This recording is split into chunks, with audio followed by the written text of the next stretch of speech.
nagkakasaran sa World Cup. Sasabihin lang ni Tati JP, wala kang MDL. Wala ka namang MDL eh, di ba? Hindi pa kompleto yan, pare. Anong Golden Road? Wala ka pang MDL. Wala kang MDL. But here you go. Ang ating mapa para dito sa ating crucial Game 3 ay ang Dangerous Grass. And looking at the win rate, mukhang parehas na naman ang ating makikita. Ako, madadagdagan ng talo kung sino man ang magagapi dito. Pero napag-usapan na natin kanina about doon sa Dangerous Grass. Ang ganda nito kasi ito yung pinaka-technical. I guess para sa sarili ko lang, iniisip ko, no, sobrang technical nitong mapa na to eh. Kasi dami mong grass na pwedeng pagtaguan. And specifically for both of these teams, lalo na if they're running sobrang taas na position-based na composition. And I'm talking about a Farsa. For few dito, no? If ever na mauna yung TLPH o yung kalaban technically sa mga sa mga grasses na yan, doon sa mga bagong sa balbas, doon sa kilay, di ba? Pag nauna sila doon, mataas agad yung vision play. And again, we're looking at the possibility of a CZ priority for Team Falcons. That would flex it for them. And open pa rin yun. Open din naman ang mga Kaso kasi hindi bukas yung Jason Shin eh. Parang mahirap mag-CC Gold ngayon. Oo nga, no? Walang YSS. Pero may mga times na ginagamit yung YSS. Pero, ano yun, reverse yun, no? Kaya lang kasi Dangerous Grass to, so hindi masyado advisable. So, pwede naman yung CC. Pwede namang okay, nuna yung Lancelot. For that, now, hindi makuha ni Carl TZ yun. But I'm afraid of a friend rin from Carl TZ dito. Parang a no mercy type of Team Liquid. Yan yung yung naging evolution ni Carl TZ. Pero mukhang uunahin muna nila yung nag-game MVP last game. Uunahin nila ang Lapu-Lapu. At mukhang magkakapalitan lamang ang dalawang junglers ng hero kanina. This time around, it's Carlito taking that back shot para sa kanila. Tapos, niliko, no? Back siya pala for Daddy JP. Ni Rome pala, no? Ay, pwede. Ginagawa nila yun. Ben, alam mo, parang may gustong patunayan dito si Carl TC, no? Sabi sige, sabi nga natin, tagapagmana ng TC Blade, baka ito na yung time. Hinasa na niya yung kanyang TC Blade dito para gamitin. Kaso walang blade niya si Bakshi. Yun nga lang. Yun lang. Palitan lang. Palitan lang. Sige nga, gamitin mo. Tumesting ka. Ayun, baka pwedeng gano'n. Ang mga pwede rin yung, Mami, ako naman Lancelot. sabi ni Mami, ako muna Lancelot. Sige, akin na lang yung box siya. Pero mukhang nagkapalitan talaga dahil si Super Marco naman ang hawak ng Harit. And again, Farsa secured para dito kay Few. 3 games? Grabe, 3 games na umiibon. Dito si Few. Ano kaya ang magiging third pick dito ng Team Liquid Philippines? Third pick wise, they can go for the Kimi, I guess. Although mahirap lang against Farsa, pero you have your ways to bully and harass a Farsa doon sa lane. Kailangan mo lang tapangan, tibay at lakas ng loob lang at protection mula kay Daddy JP. So possible yun nakunin. There goes the Granger for Oheb. One of the heroes na nakatay na rin sa pangalan ni Oheb. Medyo kawig nga niya eh. Kung tutusin.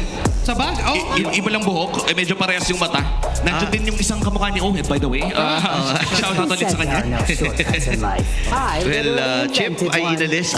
Wait lalim ng hugot dito ng CLPH. Medyo madalang na natin hindi nakikita yung ban Chip. Well, maybe because dahil nga hindi nakalansan si Carl at this point, or maybe kasi di pa natin sure pa rin kung saan mapupunta yung Baksha.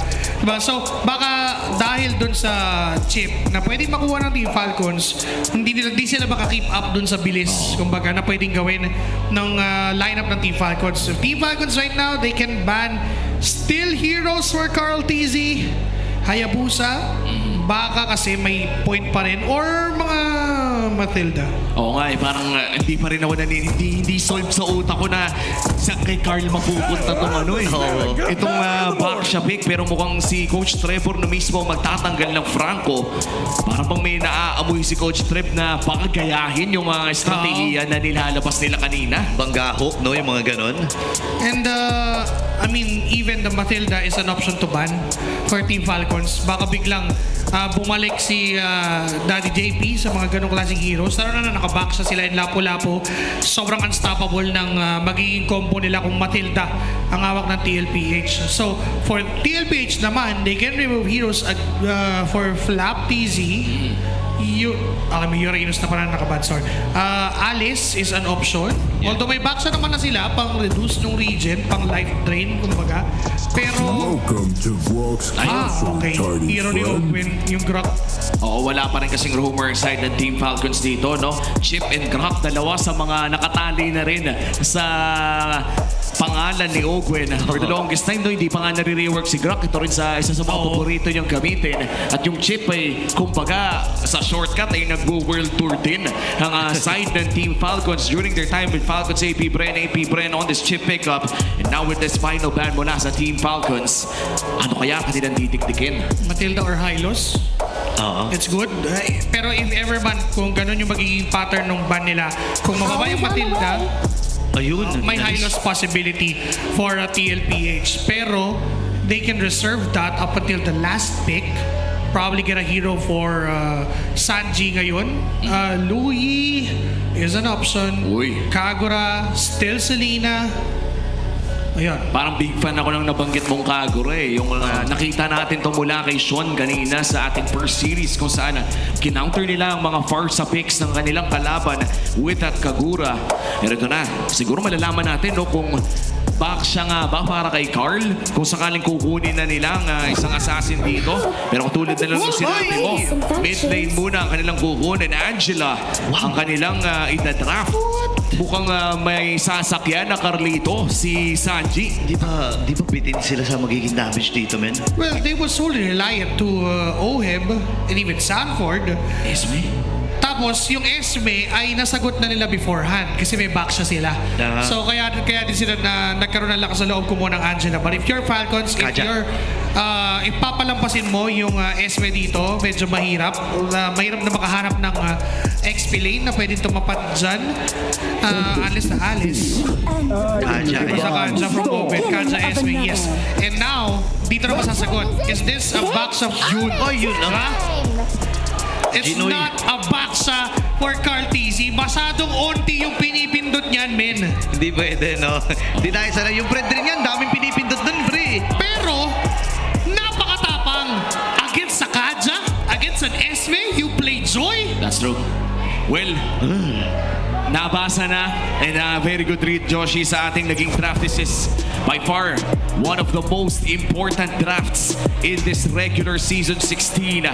Dito na natin malalaman kung sino nga ba ang aangat sa playoffs. Buong barangay ay nakatutok sa laban na ito. Kung matalo ang Team Falcons ay maaangat ang Smart Omega sa huling playoff spot. At kung manalo naman ang Falcons dito ay sila ang kukuha ng spot na yon. With all of the picks na nakita natin in this Game 3 draft, ano ba yung pwede natin ma-expect sa early game? Balagbag. Pwede natin expect sa early game. Wow. Knowing na for Team Falcons, they have the abilities to counter what TLPH has at the moment. Unahan sa level 4. Yung dalawang roamers. For JP, ang ilalaban niya for that level 4 is constant degeneration doon sa Esmeralda na magiging problema nung Joy at nung Angela. And for Team Falcons naman, yung level 4 nung Kaja, which is yung Divine Judgment, it is what Falcons need to burst a member from TLPH. At ramdam mo na ang enerhiya in a sold-out MPL Arena. The final game of the final series of this best of 3. Ay makikita nyo na, tumutugtog na mga tambol ng Liquid. Naririnig mo na ang sigaw ng mga Falcons. Kaya naman magpapahinga muna tayo mga pare ko. Masyado nang mainit itong labang ito. Chill lang muna, no? I-absorb muna natin yung mga nagaganap. Kasi ulitin ko lang, gusto ko naman talaga magkita itong dalawang kupunan na to eh. Gusto ko magharap yung Falcons, gusto ko labanan nila ang CLPH, pero hindi sa ganitong klaseng tampo. Isipin mo yun, meron ditong mamamaalam, meron dito makakakuha ng kanilang upper bracket slot. And hirap isipin, pre. Hindi ko pa nga maproseso hanggang ngayon eh. Kaya nga sa sobrang hirap isipin, hindi ko muna iniisip. Wag mo na. Oo, ini-enjoy ko na lang muna kung ano nakikita ko sa aking harapan, the game itself. And again, this would be a bloodbath entering that first turtle of the game. Minimum yung tigdalawang mamamatay doon sa turtle fight na yon. So, I'm expecting a lot dito sa composition ng dalawang teams na to. Kasi if walang mamamatay doon sa first turtle fight, hahaba tong laban na to. Well, hopefully humaba ang laban na to. Ito is siguro isa sa mga games na okay lang sa akin kahit pa-break natin yung 57-minute record Ayan. na naitaya nung Season 7 of MPL Philippines. And now we are entering game number 3. Agaran agad mapopoke ni JP at Sanji. Ibang klase, no? Itong Angela Baksha combo na by the way ay gamit na gamit din ng Team Falcons nung M5 nila. Different pa sila noon. Grabe yung paggamit nila ng Baksha Angela during that time. Di ba, isipin mo yun, no? Parang nagbabalik ang mga alaala. Yung Lancelot ni Carl TZ na hawak ni Kyle. So exciting talaga na makita itong laro ito. Tama ka, Joshi. Talagang makikita mo na design, gawa yung lineup ng TNT Falcons para sa suntukan, lalo na sa early game. No? Again, pag walang namatay sa first 30 Dinaya. Sige, dinaya. At hahaba tong laban na to kasi that just means na they know the consequences of their heroes. Carl TZ knows the consequences of his Joy na lalaban against sa Kanja and Esmeralda against sa Farsa. Oo, napakahirap, no? Parang micromechanics na lang talaga yung galaw. Pero wow, what a flicker mula kay Sanji at si JP ngayon pa-block ni Flap TZ. Gandang rotation mula dito sa Team Falcons pero yung reaction time, uy, Carl TZ! Yun na, lumalapit din doon sa mga miyembro ng Falcons. Pero ang gandang information nito para sa Team Falcons, no? Kasi walang flicker ito si Sanji. Actually, nag-aantay lang naman ng level 4 yan kasi hard guard lang yan kung kanino man niya gustong saniban. At ngayon, si Kyle TZ nasa balbas. Tatama yung tornos. Kumakati-kati na rin. Pero lalayo mo na. Ito na. Labanan ng mga TZs, men. Recent na naman, Fuse still no access sa kanyang Feather Airstrike pero konting kembot na lang. Literal, pag hinangin yan, magle-level up na yung Barca. Pero may hard guard na dito kay Carl TZ, nakatutok na. Okay, Kyle TZ, pinamatahan lang niya. Pero si Carlito ang nagwaki. Tornos siya nagamit. Atras muna si Kyle TZ. Wala siya pang-puncture. Muli siya ni Carl TZ. At nakakuha na ng first blood. Kasama pa itong kanyang kapatid na si Flap. Sanji! Dadaig na si Sanji. Grabe yung pag-juggle nila dun sa Torre at nakakuha sila ng dalawa kasama Pampagong. Ang ganda ng naging sequence para sa Team Liquid Philippines. Paano ba ito napagana ng Liquid? Because they know na wala pang ultimate yung Kanja. May laya pa si Carl TZ na pumasok doon sa clash dahil wala pa yung Divine Judgment, and it is a result of what they did during the early. They wanted na ma-dominate yung mid lane, yung pokes na nanggagaling sa Angela and even dun sa Baksha. Napakatagal mag level 4 ni Few. Nakamiss siya ng isang minion dun sa first wave pa lang, and that would result to Ogwen being not reaching his ultimate as well dahil nag-gap yung mid lane ng side ng Team Falcons, and because of that nanalo sila. And again, dalawa yung napatay ng TLPH doon, so they have the early game advantage, but come next turtle, everything will change. Oh, pero bukas si Few, delikado siya dito. Wala nang weeks by weeks. Naku, delikado talaga. Flicker ay nagamit na niya. Pero nandun si Carlito para linisin ang mga naganap. Nakadalawa na kagad si Carl TZ. Ang hirap nito, lalo na pagkalaban mo, Joy. At saktong-sakto no, napap-flicker pa nila si Few. Ibig sabihin niya ay no flicker para dito sa susunod na pagong. Pero ganoon din naman para kay Oheb. Oh, mukhang lumalaki na ang gold lead dito ng Team Liquid Philippines at sumanib na naman. Ang tanong kanino? Sa taas. Mukhang sa taas. So, yun nga, nagamit kagad. Si Kyle TZ nag-aabang at bumibueno din. And taasan muna sila. Uy, napaforce din ng Zammer Force dito si Super Marco. 13 seconds para sa ikalawang pagong at maaga at ang pagpwesto ang gagawin ng TL. Sisilipin natin ang ating Infinix in-game equipment. May kalamangan talaga ang side ng TLPH in terms of gold. Sa gold lane, pati na rin sa kanilang XP lane. In fact, papunta na nga tayo sa Sky Piercer dito yung OEB. Isa sa mga pinaka-importanting items para sa isang Granger. Sisimulan na nga ng TLPH at Falcons ang turtle na ito. This is the second turtle of the game. At sinabi na ni Joshi kanina na kailangan mag-ingat sa ulti ni Ogwen. Okay, ang aga nga ng Heart Guard. May Flash of the Oasis na rin, by the way. Itong si Sanji. Sila lalaban? Wala na atang lalaban. Yun na ata naging goal dito ng Falcons. Trade na lang ata. Pero wala silang abutan doon sa may bottom dahil magkakasama nga ang TLPH. Flap TZ ay lumayo na rin. Paplato magta-try dito si Super Mario, pero grabe yung naging desisyon ng Falcons dito. Hindi sila lumaban. And that's very interesting coming in from Team Falcons. Still 2,000 ang lamang ng Team Liquid Philippines at mukhang si Few ang minamantuhan na dito ni JP. Grabe, nahabol o pagulong-gulong lang. Infected Earthstrike. Just to clear out na yung mga minion waves. Tagumpay naman ito para sa Falcons. Oh, at makakapag-push sa may bandang ibaba, no? Siguro yun yung naging trait talaga ng Team Falcons. Paunti-unting i-chip damage ang bandang ibaba. Pero sa ngayon ay hawak pa nga rin ng Team Liquid Philippines ang larong ito. Minimize lang din kasi ng Team Falcons yung casualties dito sa laban na to. Kasi lamang na yung TLPH eh. And if they would fight and try, baka mahirapan sila at maging dead ball yung snowball. But JP, Yun na, hinatak pa. nagamit pa yung Divine Judgment doon. So that's a critical info for Team Liquid Philippines for the next few seconds. Yun lang! O yan Ayan na. na. Pinate din kasi kagad yung hard guard eh. Akala nila sasanib din doon kay JP. Ang problema ay nakakuha na naman ikatlong kill para dito kay Carl TZ. At nag-snowball na nga dito si Carl. Look at that, 4,000 gold sa kamay ng isang Joy. At palapit na nga ata ng palapit doon sa Holy Crystal. Punta doon or possible yung pa Blood Wings pa. Pero knowing Carl Easy, I think this is a Holy Crystal. Huli na. Reveal niya. Lalo na ngayon na napakalaya niyang gumalaw sa mapa. All he wanted was damage para mas mapaigting pa yung panggugulo niya at yung threat niya when it comes to the clash. Meanwhile, Flap TZ is slowly building his own items. Kinakaya na niya na harasin itong si Sanford with ang labo-labo. O, 10 seconds bago lumabas ang pinakahuling pagong ng larong ito. Magte-trade kaya ang side ng Falcons. Super Marco. Medyo delikado si Super Marco pero mukhang naamoy niyang nandoon si Carl TZ. Sisimulan na nga ni Kyle ang turtle na ito. Nasa balbas si Sanford at Flap TZ. Kita. Ready manghila ng kahit sino. Yan na yung hard guard na nagamit ng Phantom Institution para na makatakas si Kyle. Pero papasok pa rin! Pero nagtagumpay siya with the Tornus Retribution. Wala pa rin naman si Black TZ. Feather Earthstrike from Few. Atrasan muna Marco? dito ang TLPH. Marco? Pero nagabang si Super Marco. Meron pa siyang Zaman Force. Wow. Ipitawan na nga niya. Si Wow. JP ay magdidesisyon na. Si Super Makmak na i-burst ito. At makakakuha sila ng kill. At dahil dyan, mamimitigate ang lead ng Team Liquid Philippines mula 2,000 to almost just 1.5. Tsaka yung ginawa ni Marco, hihintay niya na, wala na kasama yan, bigyan na yan.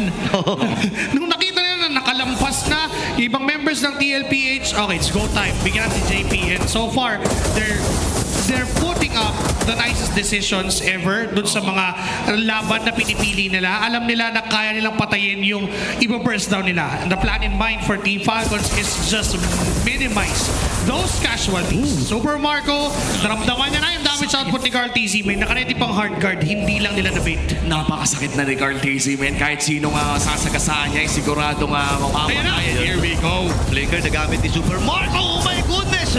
Parang isang segundo lang yung itinagal niya right after ng pagpasok doon May ng tama. TLPH. May next bata sila magiging biktima. Feather Earthstrike na gamit ni Review. Flicker as well. Wow! Ay naikommit. Namatay itong si Carl TZ. JP ay buhay pa rin naman. Flicker na force na rin si Sanji. Pero sabi ni Carl TZ, kailangan ko ipaghiganti yung tropa ko. Pero sabi niya, mamaya na, nagbago isip ko. Tama ba yung nakita natin doon? Sidestep. Barca with the flicker. Papasok, hindi palayo. He wanted to try and take yung yung mga minions na lang. Pero nag-decide sila, teka, papaburst naman pala si Carl. Ito Purify nagamit na rin kagad ni Flap TZ. Papasok Stan! din si Sanford. Natama ng Landshake at nasalo niya yung buong Ay, famous wow! fighter. Kaya lang buhay pa rin talaga itong si Flap TZ. Grabe, ni-retry ni Kyle TZ para maligtas yung TZ brother niya. Ganun yung gustong gawin ng Team Falcons. Again, they are just minimizing the casualties. Tinanggap na nila yung early game ay hindi nila mahawakan because of that early snowball mula sa Joy. But somehow, they are now within striking distance against TLPH. Totoo, at mukhang unti-unti na nga gumagana yung chini-chepi-chepi damage nila sa mga tore around the map. At dahil dyan, yung pressure ay nasa kamay na ngayon ng Team Falcons kahit may konti pang kalamangan ang Team Liquid Philippines. Pero ito kasi inaabangan natin yung unang stack sa Sky Piercer ni Oheb, yung pwedeng magbago dito. Ako nabangga And yung Phantom Institution na gamit ni Carl TZ. Ang nagwagi doon sa Lord. Okay na yung mamamatay. Napag-examine for Super Mario. Nakuha na kill. Pero naging siya rin naman ang naging kapalit. Kailangan kontra si Flap TZ. Tuloy-tuloy pa rin naman ang TLPH sa kanilang stampede. Ako po na solo lang. Nakamatang miyembro dito ng Falcons or ng TLPH. Itong si Flap TZ na magiging stuck na rin ng Sky Piercer ni Oheb. At rekta malefic roar pa para kay Oheb. Nakuha man ng Team Falcons yung Lord. Mukhang maghihirapan silang gamitin ito. Team Liquid Philippines made it worth it na kahit pa makuha ng Team Falcons yung Lord na yun. Teka lang, masyadong matapang si Fiona. Humarap, Bigor! Aray ko po! sa pagitan ng mga bato ay tinawirang pa rin ni RTZ. Oh my goodness, crucial yung kill na yun ha. Pwede pala yun. Ganun pala. Abot naman pala nung range nung dash ng Joy. Yung kapal nung bato na yun. And again, sobrang tapang ni View na pumatay ng Carl TZ kahit pa may Angel ang kasamang kasunod. Inagawan pa nga ito si Kyle TZ nung orange buff na burst down na rin yung Lord na bitbit ng Team Falcons at nakalabang pa ng dalawang team ng TLPH. Bumalik din lang yung pinaghirapan ng Team Falcons. Bumalik din lang sa kamay ng Team Liquid Philippines. At ngayon, mas masama pa dahil may Malefic Roar. Pati may isa pang Legion Sword. Oh, no. Dito si Ohem. Ito na yung power spike na inaantay ng Cavalry. Inatay naman ng Team Falcons yung Holy Crystal mula doon sa Harim. And that's one magic wand away in the recipe para doon sa Holy Crystal ni Super Marco. But it would take time. Kailangan pa niya ng oras kahit papano at si Flap TZ yung magiging magiging anchor doon. Kailangan ma-sustain ni Flap TZ yung early engagement mula sa TLPH. Mabait niya yung mga resources just like the Heart Guard and even the Tortoise Posans and another steal from Kyle TZ. Tignan mo yung ginagawa ni Carlo. Ready na ang makina. Ito na. Inaabangan eh. Okay, Heart Guard ay nagamit. Baited. Sabay atras dito ang Falcons. Antayin lang nila ma-expire yung Heart Guard na yan. Bumaba na si Sanji. Mahaba pa naman ito kung iisipin na halos 1 minuto pa para doon sa malaking objective. Kaya nga naman naiisip din ang Team Falcons. Okay, sige, reset lang natin. Antay lang tayo ng way para makapitas. Oo, at hawak pa rin ang Team Liquid Philippines ang lamang. In fact, meron na ulit Heart Guard. Nahanap nila si Flam. Yun, ako pinagbabangga. Pero Falling Storm na nagagamit. Hindi naman siya nag-purify sa naging tagpo na iyon. So, available pa rin ito. And Ogwen, naghahanap na pa rin na magiging right target para doon sa kanyang Divine Judgment. And Super Marco, ito na, available na pre. Ayan. Yung kanyang Holy Crystal. Tapos nakabasag pa sila sa baba. Gumagana na yung inuunti-unti nilang pangarap dun sa baba. Yung mga dating pinaplano lang, Oo. gumana na ngayon for Team Falcons. Unti-unti nilang minamakro ang TLPH. Yung hindi napapansin na pinipitik-pitik lang at sinachani yung mga side lanes. At ngayon yung Feather Death Strike, gitna ang kukunin na force yung bravest fighter. They can fight for this Lord. At mukhang sila pa nga magzozone out dito, JP Cartisi! Ayun na, sumalim na yung Heart Guard. Ibubursatan nila din si Black TC para mga atakas. Sila pag-examine force. At pag si Kyle TC dito. Ang baba na po ni Carl. Tagumpay sa pag-burn ng mga skills. Dito ang TLPH ng Team Falcons. Wala pang Heart Guard dito si Sanji. Nag-aantay pa sila ng oportunidad. At reset muli. Uy, si Pew masyado at malalim. Wait lang! Pew ay nagamit yung kanyang flicker. Medyo nakakakabang at tagpo iyon ha. Napakalalim din ni Kyle TC. Atras siya with that Phantom Execution. Man, marami mga ulti na nagamit. Oo, pero mukhang yung mid ay kailangan ng pagtuunan ng pansin ng Team Liquid Philippines. Flap TC pumasok doon sa likod. Akarang may immortality. JP Cartisi papasok naman. Si Kyle TC, makmak, hinahanap niya. Pero mukhang makakapag-back naman with the Heart Guard at reset na naman para sa Lord na ito. Wala talagang gustong magbigay ng mas magandang pwesto. Sinatsacha ng matindi yung Lord. Bibitawan namin, sige hawakan nyo. And dahil nga mabilis lang naman ang cooldown ng Heart Guards, spammable yan enough for TLPH. Na kapag wala yun, takbo muna. Pag nandyan na, palag na. Paulit-ulit nilang pwedeng gawin yun, but not in front of Flap TZ. Everything might change dahil pwede niyang i-absorb yung mga shields na yon. May Oracle na rin naman siya, pero up na rin naman yung Black Eye Shield and some Sea Halberd para dito kay Ohem. So kahit paano ay reduced yung shield na nag-generate ng isang Esmeralda. But then again, we're looking at the macro scale of things. For Team Falcons, lamang pa nga ata yung bottom lane nila when it comes to that push dahil may dahil may first turret pa na outer turret. Ay hindi, lamang sa slow push yung side dito ng TLPH. Oo, tsaka makakakuha ata sila ng mid na madedepensa na hindi na pala mukhang puputok na rin ang mid lane turret. Dahil dyan Team Falcons re-establishing ang kanilang pwesto sa Lord na ito. Hindi nila alam na si Cartisi medyo malayo kaya naman iniisip nila kung ipo-burst ba nila ito o hindi. Pero agad din naman makakabalik ang cavalry around this Lord area. Available na rin ang Heart Guard dito ng Angela. At JP set na naman. JP gumulog na. Ito na ang makina. Kita na ang nila isa. Hihilahin pa JP. Ako delikado si JP. Napop yung kanyang immortality. Sanford target lamang ito si Pew. Buhay ba si JP? Hindi! Kasi Super Marco nakuha nun. Okay, kalate kanyang buhay. Kailangan matras. Ang baba na rin ang lahat dito ni Cartisi. Tatawin rin ni Cartisi. Kaya si Oben ay lumalayo na rin. Reset. And reset ang magiging call. Round number 2. Bumibuelo pa ang DL. JP is out 20 seconds. May karapatang magangas ang Team Falcons dito. Pero kailangan din nilang i-address yung wake doon sa baba. Tatlong kariton Kapal niya. Yung nandun sa baba, so kailangan nilang i-burst yan. Nandiyan naman na si Pion, si Ogwin. Laptizi is still holding on to this Lord Carl. Sanford rather. Okay, 2v3 ang magaganap. Si Ohe may nakaantay na rin! And Kyle Dizzy with that red three.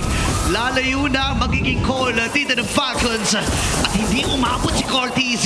Oo, at ipas lang, hindi na sila lumaban pagkatapos doon. Available ang flicker ng lahat ng kupunan ng Team Falcons. At naghahanap sila ng potential na turnaround kill, pero mukhang mamaya pa nila ikakakasayan dahil may upcoming Lord Siege pa for Team Falcons. At biglang nag-work.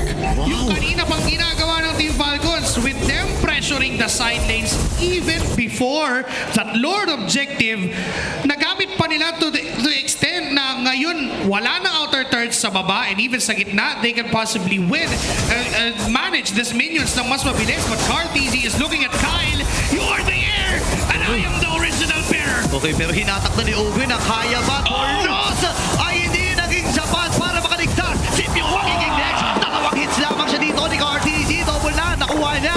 Napag-isakan force. Napag-isakan, flicker na force na rin. Si Cartezy ay lalayo.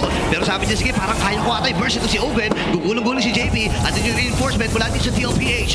Kompleto pang 5 ang buhay dito sa TL. Si Flapteasy sasalubungin na rin. Si JP. Ano to? Kaya naman ay papasok muli ito si Cartezy. Sabi niya, inantay ko lang talaga yung cooldown ng hard guard ni Sanji. May pag-agaw pa siya na gagawin dito. Napakakatina ni Carlito. Wait lang. Okay. Naghahanap. Abot na ba? Abot na ba? Oh my goodness! Flicker na gamit. Abutan din. Marco! Oh my God! Saved by the Heart Guard! Buhay si Carlito! If not for that hard guard, that Wow. might be a kill. Oh my G! Lahat na ibinigay dito ni Super Marco. Even committing yung kanyang flicker para lang maabot nung isang hampasan nung kanyang chrono dash. Grabe si Sanji. At saktong-sakto yun dahil sa upcoming Lord fight, walang hawak na flicker si Super Marco against Team Liquid Philippines. That is a crucial battle spell to have. Pero depende na yan sa setup. Magkakabasahan na naman ba ng place sa upcoming Lord fight natin? Sobrang critical na yon ng flicker na yon mula kay Super Marco, and TLPH knows they can try and burst down the Lord. They have the means to do so. They have the damage. Pero for TLPH, napakahirap din na for Cartezy na puposisyon dito kasi again, there is a threat of that divine judgment mula kay Ogwen. And if that would connect to Cartezy, mawawala yung jungler ng TLPH, a better objective control for Team Falcons, and might be the game. No. This is Evolved Lord already. Kung sino man makakuha nito, most likely maililista mo na sa kanila larong ito again.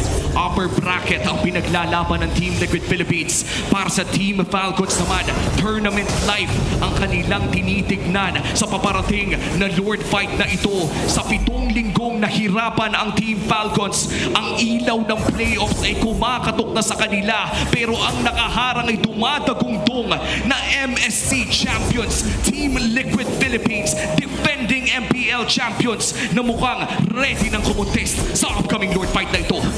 Napakabigat na ito Setting up for the low push dito ang side ng Team Falcons doon sa may dead lane.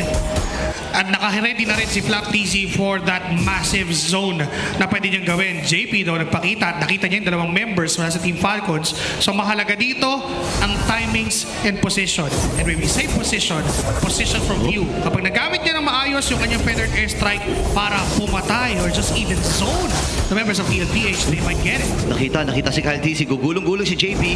Available na at nagbilihan na ng mga immortalities. Itong mga roamers natin.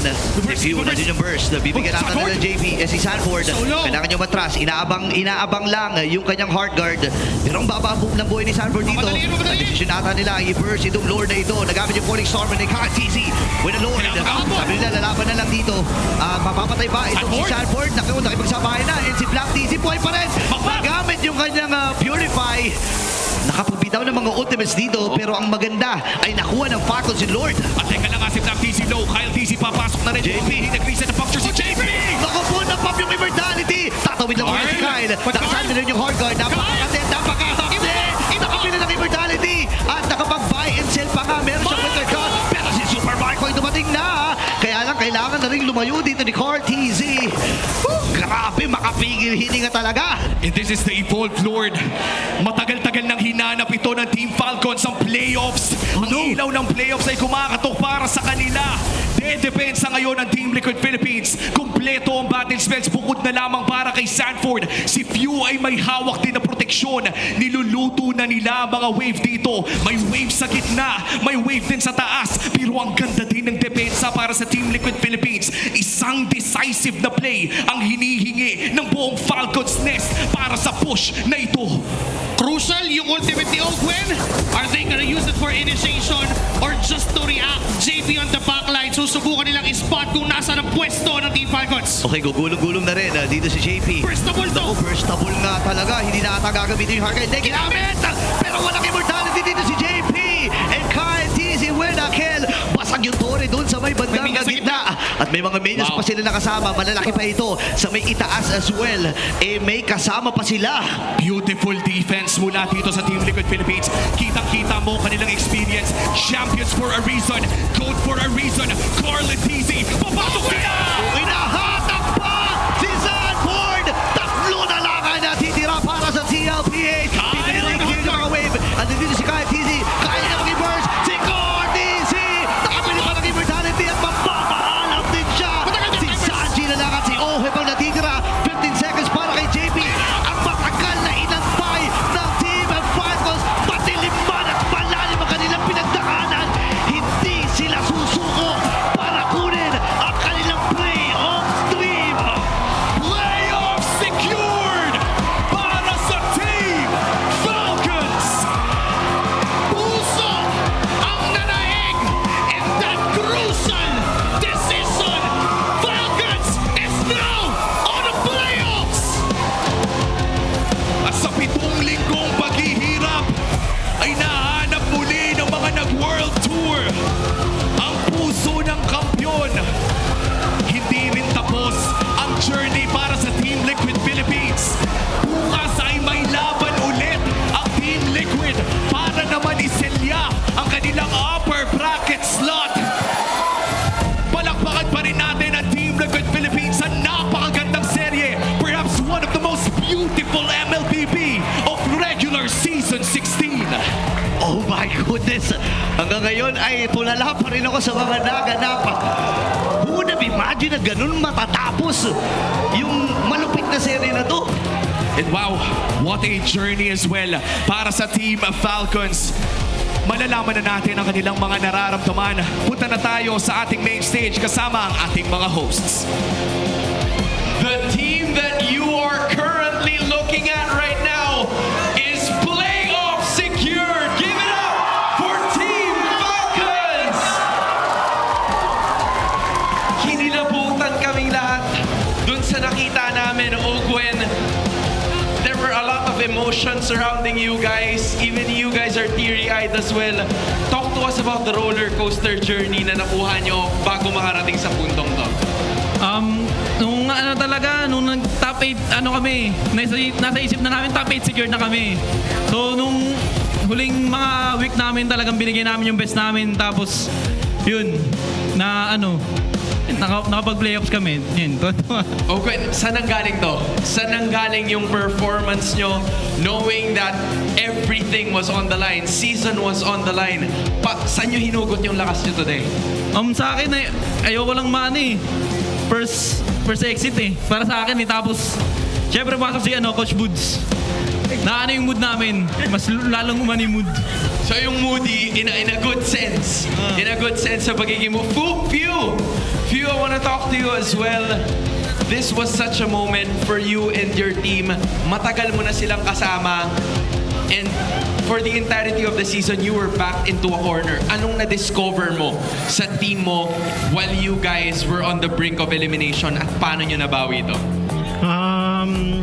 Ang napansin ko parang hindi pa rin nawawala na kahit marami na kami napa-champion na nape-pressure pa rin kami. May time na feeling talaga namin na sobrang hina namin. Pero after kasi nung week 6 tinanggap namin nilaglag na kami. Kaya siguro doon din gumanda talaga yung laro namin.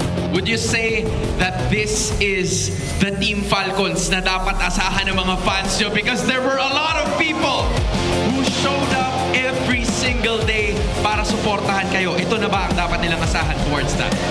Feeling ko kulang pa eh. Kaya susulitin talaga namin yung natitirang mga araw papuntang playoffs na mag-double effort sa mga training namin.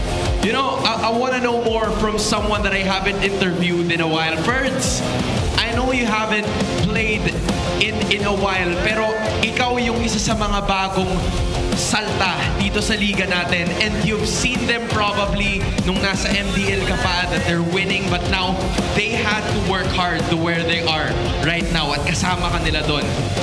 Ano bang experience being with them in a roller coaster journey na ngayon playoff secured na kayo?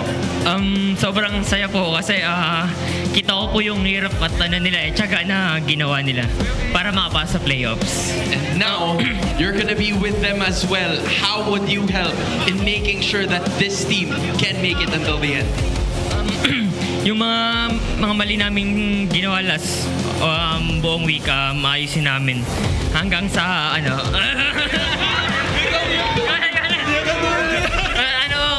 babalakas po kami lagi. Yun lang po. So it's understandable, quite an emotional moment. Kyle TZ, I saw you giving praises a while ago. There are a lot of people rooting for you, even some of the teams. They're expecting na kayo ang makakapasok throughout the playoffs. Anong masasabi mo sa lahat ng supporters nyo? Unang-unang sa lahat, maraming salamat sa lahat ng sumuporta at nagtiwala hanggang dulo. Kahit na minsan nawawalan na kami ng pag-asa na makapasok sa playoffs, pero tignan mo yung miracle, nakapasok pa rin kami sa playoffs. And with that being said, miracles do happen. Playoff secured once more. Team Falcons! You can now make your way and celebrate together with the rest of your family, friends, and supporters. What a way to wrap up Superfan Saturday. That wasn't quite an emotional roller coaster, but the Falcons are still flying. Casters, balik sa inyo. Maraming salamat, Hans, at maraming salamat din sa Team Falcons and Team Liquid Philippines sa napakagandang serye. Kakapunta lang natin sa actually GC ng Casters. All in agreement, the best series of the regular season. Parang ito yung storyline na mula week 1 all the way. Actually, yung history ng dalawang teams na to spans the entirety of MPL at saktong-sakto pa 9th anniversary ng MLBB. Ganitong klaseng laruan ang ating makikita. Our MVP of game number 3 is the finals MVP of M5 World Championship, Flap TZ. With this Esmeralda pick, it is a limiter to what TLPH can do. The Joy pick, the Angela pick, and even yung Lapu-Lapu ay lahat nalilimitahan dahil sa ginagawa ni Flap TZ. Although nung early game, it really is a hard game for this Esmeralda dahil sa early damage output na meron ng Joy, ang Angela at ang Lapu-Lapu.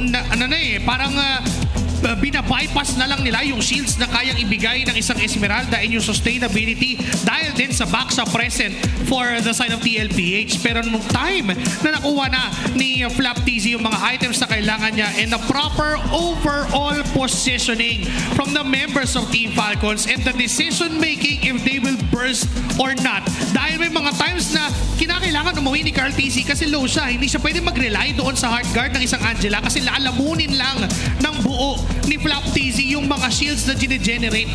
Oo, at kita natin yun the entire time, especially towards the late game, para bang wala na talagang kayang pumutay kay Flap TZ kung sakaling hindi siya yung magiging main target ng electrifying beats, and hindi naman kasing pwede na siya yung ipo-burst ni Carl TZ. Oo, mahirap talaga. Tsaka, I think, yung naging rason din, kapag humaharap kasi ito si Flap TZ, naburn niya lahat ng mga skills na mayroon ang TLPH. Though hindi naman natin nakita na na-capitalize ng maayos ng Team Falcons, pero yung ideya pa lang na ganun ay nakakatakot na talaga. And I think nagkagulo-gulo na rin ang Team Falcons dito, lalo na dun sa mga final moments na to, no? Sobrang crucial palagi ng mga talon ni Flap TZ. Lagi niyang minimake sure na he is in between the damage dealer and the frontliner. Nagkakaroon ng gap yung formation na ginagawa ng TLPH. Supposed to be dapat nagraran din ng box ang TLPH, more like of a triangle dahil yung isa sumasanib, tapos si Carl TZ yung nasa gitna. But because of Flap TZ positioning himself every single clash doon sa likod ng frontline, which happens to be JP and Sanford, at doon sa pagitan na yun, nasa likod yung damage dealer, which is Oheb, and even itong si Carl TZ. So technically nangyayari, hindi tumatagos sa kanya yung mga dapat na damage na sasaluhin ng backliners ng Falcons, which is Pew and Super Marco. Oo, and parang at some point in time, parang nagkaroon na rin ng sapat na HP para makabili ng oras ng Team Falcons na makatakas sa mga electrifying beats. Pero nagkaroon ng mid-game power spike, Josie, na sa pagkakaalala ko, hindi ko maalala anong oras yun nangyari. Pero may time na near unstoppable si Carl TZ in a way na kapag nakasapi sa kanya yung Angela, alam mong kailangan magsitakbuhan ng lahat ng Falcons. That was during the last turtle and up to the 14 minutes ng ating laban na kung saan up na yung mga Sky Piercers for Oheb, pero di na nga nila nagagamit dahil namamatay na sila sa kamay ni Carl TZ. Sobrang unstoppable na even si Ogwin hindi niya ma-time perfectly na si Carl TZ yung hanapin kasi every time na up yung Divine Judgment ni Ogwin, nawawala bigla si Carl TZ. And papasok siya in a least expected moment na kung saan hindi ready yung Team Falcons. And that is the compensation of TLPH na kahit pasabihin mong innate counter yung Kaja sa Joy, kung hindi mo may expect kung saan manggagaling at kung kailan, hindi mo rin magagamit yun. Oo, tsaka parang naging near perfect din pala yung laro na ito para sa Angela, no? To compare that sa isang performance din niya sa Game 1 na kung saan nakagamit siya ng Kimi, sobrang consistent ni Sanji on 3 different heroes na nakita natin sa sering ito. Oo, sobrang laking impact talaga ng mga sanib niya eh. Kung babalikan natin si Carl TZ, parang mga tigagatlong hits nga lang.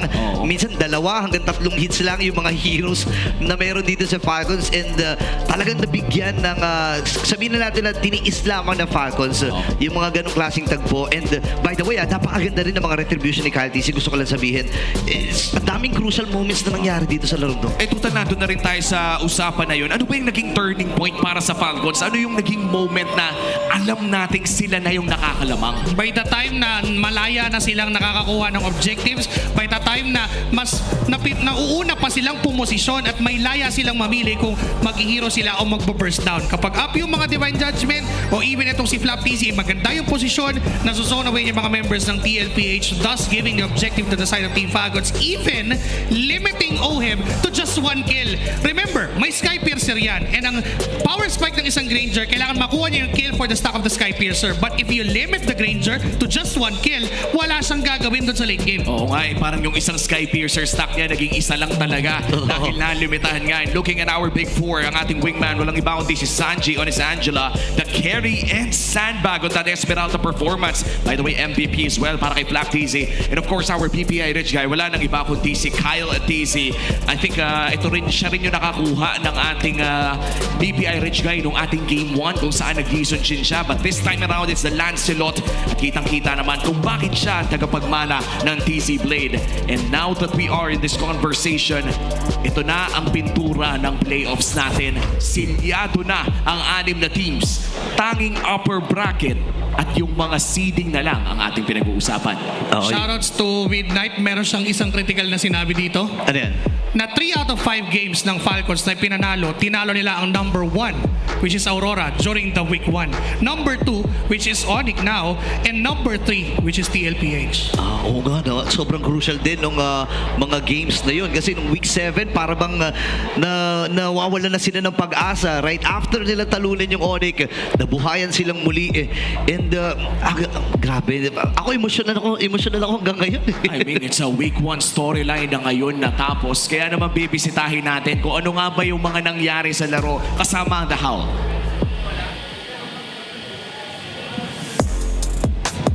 At nakita na naman natin ang imposible ay ginawang posible. Dito lang yan sa MPLPH Season 16. At we can say na ito na nga talaga ang pinaka-competitive at pinaka-matinding season na na-witness natin all throughout the MPLPH season history, where a top team like TLPH na ang kondisyon para makapag-upper bracket ay manalo, but they lost against a team na ang only condition para makapasok sa playoffs ay manalo against the Titans. Falcons you know, the way the reason kung bakit nila nagawa to is because they followed some of our prescriptions to them. Balikan natin ang keys to victory. They had to unleash Kyle TZ, lalo na kapag naka-funnel strategy or yung mga heroes na pwede silang makascale. Hindi ito yung first time na na-mention ko to para sa Falcons at ginawa nila to for the second time around and they were so successful with it. And they also had to prepare for TLPH's low cooldown ultimate strategies katulad na nakita natin with Angela.